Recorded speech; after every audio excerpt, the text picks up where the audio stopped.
Sim, a Selic subiu 1%, ela foi pra 13,25% agora, Kaique!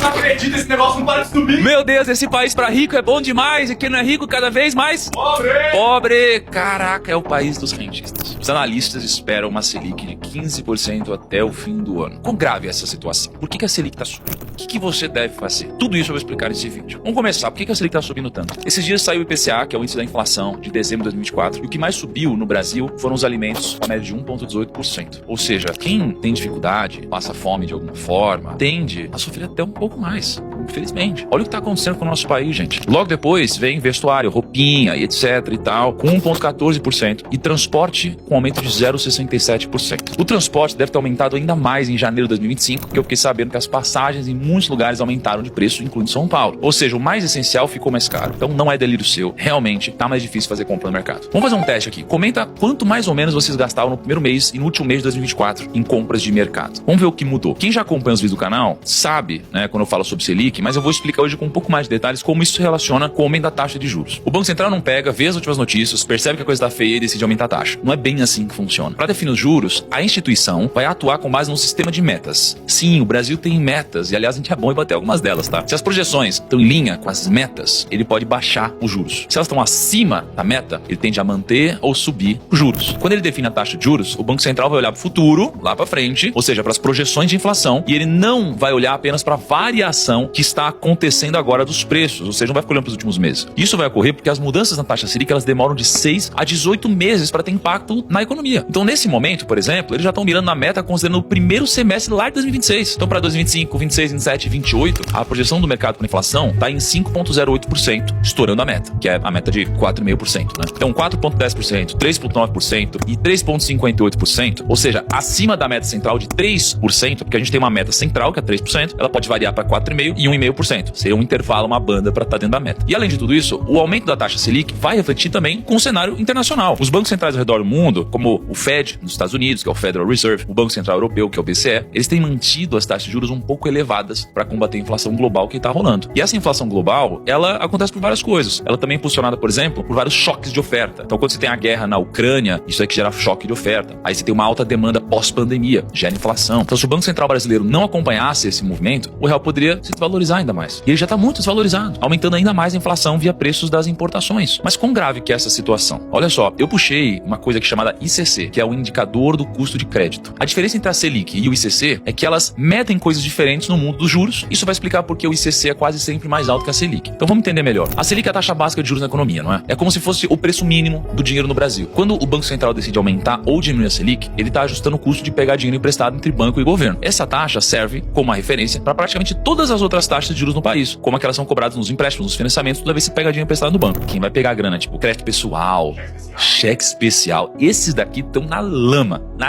E é muito caro pegar dinheiro emprestado hoje no Brasil. Já o ICC, que é o indicador de custo de crédito, ele mede o custo médio real dos empréstimos e dos financiamentos que as pessoas e as empresas estão pagando. Então não vai olhar só para os juros básicos, que são influenciados pela taxa Selic, mas também vai incluir várias outras coisas que os bancos cobram, tipo tarifa, seguro, imposto e até os custos que eles têm com quem não paga as dívidas, que é a inadimplência. Porque você vai lá, você tá emprestando dinheiro pra galera a 20% ao ano, empresta pra um, empresta pra outro, empresta pra outro, aí um quebra, o banco quebra? Não, então ele vai botar a margem em cima de todos, pra que quando alguém quebrar, quando tiver inadimplência, ele não quebre e continue ganhando dinheiro. Inclusive, aí tem um monte de taxa que você paga que às vezes você não sabe, é taxa de juros muito alta, às vezes você tem taxa de banco que você nem sabe o que tá pagando. E eu tenho uma dica pra você, tá? Daqui a pouco eu vou te dar um convite pra você participar de uma outra coisa aqui fora do YouTube depois, que vai ser gratuita, onde eu vou te ajudar a fazer um planejamento financeiro pessoal. Vou deixar o link na descrição, mas já eu falo melhor sobre isso. Vamos seguir aqui, ó. Tudo isso faz o ICC ser muito mais alto que a taxa Selic. Você entendeu? Porque ele vai botar inadimplência, vai botar taxas, né, tarifas, imposto, um monte de coisa. Então pensa assim, se a Selic, que é o preço de um ingresso básico para um evento, é como se o ICC fosse o preço final que você paga, que vai incluir várias outras taxas, né? Você vai lá comprar um show, tem o preço e tem o que você paga, que tem várias outras coisas, né? Taxa de conveniência, taxa de serviço, sei lá o quê. Ou seja, o ICC, ele é o que reflete o que as pessoas realmente estão pagando pelos empréstimos. Por exemplo, a Selic está em 13% ao ano. Vamos fazer uma conta arredondada aqui. O ICC pode ser 18% ou mais, porque ele vai incluir todos esses custos extras. Essa diferença é chamada de spread bancário. E é daí que os bancos vão tirar o lucro deles. Isso significa que enquanto a Selic é uma taxa que afeta a economia como um todo, o ICC vai mostrar como isso se traduz na vida real, no bolso das pessoas, das empresas que têm dívidas. Então saber a diferença entre os dois vai ajudar você a entender por que as coisas podem ficar mais caras quando a Selic sobe, e porque nem sempre o juro baixo que o governo anuncia significa que o crédito no banco vai ser barato. E o ICC encerrou 2024 em 21,5%. Ou seja, esse impacto da Selic na ponta, em quem consome e empreende. E é um número bastante alto, considerando que a máxima desde 2013 foi de 22,98%. Esse número foi no governo Temer, logo depois do impeachment e de um ciclo de alta da Selic. Aí depois disso a Selic começou a cair e o ICC começou a cair junto. Por que isso acontece? É porque os juros mais altos, eles são usados como uma ferramenta para baixar a inflação. A lógica é que quando você encarece o custo do empréstimo, o consumo e os investimentos eles vão diminuir, eles vão ajudar a conter a alta dos preços na economia. O aumento da Selic vai conseguir conter a inflação? No geral, consegue, mas isso tem um custo muito alto. É claro que se o aumento da Selic justamente é para você consumir menos, você vai acabar consumindo menos. E da mesma forma, as empresas vão reduzir os investimentos, porque financiar a expansão, comprar equipamento ou capital de giro vai ficar mais caro. E uma das consequências mais claras disso é a diminuição do emprego. E se ela já está difícil encontrar emprego, sabe que se a Selic continuar subindo, vai ficar pior e o ICC vai ficar cada vez mais alto. Vocês lembram lá da época pós-Dilma? Pode ser que o número volte para aquele nível. Cara, o mundo, ele tá uma loucura. E às vezes a gente se sente sozinho no meio dessa loucura, às vezes a gente fica inseguro, porque a gente corre pra renda fixa, aí quando a gente tá investindo uma taxa boa, depois as ações começam a subir, aí a gente fala, e agora que a taxa de juros caiu, eu vou investir agora aqui? Meu Deus, e não sobra dinheiro pra investir, o que eu faço? O que você precisa fazer é um planejamento financeiro. Isso não precisa se preocupar, porque eu vou ter uma masterclass gratuita no dia 10 agora desse mês aqui, dia 10 desse mês, pra você acessar, tá? Eu vou deixar o link aqui na descrição, se inscreve, pô, bota seu nome e e-mail. Vai ser uma masterclass gratuita pra você poder fazer um planejamento financeiro da sua vida, poder se orientar melhor e não ter mais esse tipo de dúvida, tá bom? Vou te pegar pela mão, vou te levar até onde você quer chegar. Não se preocupa. Clica aqui, nome e e-mail. Tô te esperando. Mas falando sobre investimentos, não é um momento pra se desesperar quando a gente fala disso. Na verdade, aí já é o contrário. Eu vou abordar o assunto que mais fica em alta quando a Selic sobe. Que é, ainda faz sentido investir em fundo imobiliário? Cara, esse daqui é um tema forte. Eu sei que muita gente pensa, com a Selic tão alta, não faz mais sentido investir em outras coisas. Eu vou só deixar meu dinheiro na renda fixa e ponto. Toda vez que a Selic sobe, eu também sei que muita gente pensa, acabou, os fundos imobiliários nunca mais vão subir, ou as ações nunca mais vão subir. E sinceramente, eu entendo. Porque afinal de contas, você tem título público que tá pagando IPCA mais 7% ao ano. Inflação mais 7% ao ano é uma taxa absurda de boa. Mas aqui vai uma realidade. Mesmo com os juros altos, diversificar seus investimentos ainda faz muito sentido. Especialmente se você está pensando no longo prazo. Porque a economia, ela é cíclica. Hoje, o IFIX, que é o índice de fundos imobiliários, ele sofre um pouco pelo aumento da Selic. Mas, logo, ele vai crescer de novo. E se você se desesperar e você vender os seus fundos imobiliários agora, quando cair a taxa de juros e os fundos imobiliários voltarem a subir, você vai ficar chupando o dedo e ficar pensando, nossa, mas por que eu não investi mais? Então, a última vez que o IFIX rendeu menos que o CDI, depois, ele teve uma alta de 120%. 120%. Não é 120% do CDI, é 120%. Então, historicamente, investimento de renda variável, como ações e fundos imobiliários, eles superam a renda fixa, eles capturam o crescimento das empresas e da economia como um todo. Por exemplo, o CDI, que reflete a rentabilidade na renda fixa do Brasil, teve um desempenho inferior ao Ibovespa em períodos longos. Isso acontece porque a renda fixa paga juros que geralmente seguem a inflação ou a taxa básica de juros. Enquanto os fundos e as ações, eles podem se valorizar muito além disso, devido ao crescimento das empresas, do mercado e do reinvestimento dos lucros. E mesmo com o IFIX em queda, alguns fundos imobiliários continuam crescendo e entregando bons retornos. Vários, tá? Você tem o HOFC11, por exemplo, que valorizou 29,29% no último ano, enquanto o HELG11 subiu 19,15%, o CPR11 teve alta de 17,45%, isso sem contar os dividendos que esses fundos pagam regularmente. Mas por que isso acontece? Basicamente, nem todos os fundos imobiliários são impactados da mesma forma pelo cenário econômico. Alguns setores, como a logística, lajes corporativas, eles podem se beneficiar mesmo com juros altos, seja por contratos atrelados à inflação ou pela alta demanda por imóveis de qualidade. Além disso, os fundos bem geridos, eles conseguem renegociar aluguéis e manter uma distribuição de dividendos muito atrativa. Isso aqui acaba sustentando o interesse dos investidores. Mas tem fundos de papel, por exemplo, que podem estar atrelados também à inflação e ao CDI, se beneficiar disso. Ou seja, mesmo que o índice como um todo caia, ainda vão existir oportunidades no mercado. E o melhor, os dividendos seguem pingando na conta, independente das oscilações do curto prazo. Agora, significa que você deve vender todos os seus fundos shopping em tijolo, que você gosta, confia e investe há anos? É claro que não. A questão aqui é, se você pretende comprar os fundos tudo de novo, não vende os fundos agora que estão na baixa. Aproveita para comprar mais cota daqueles que você gosta e confia no crescimento. Aproveita para comprar mais ações, aquelas que você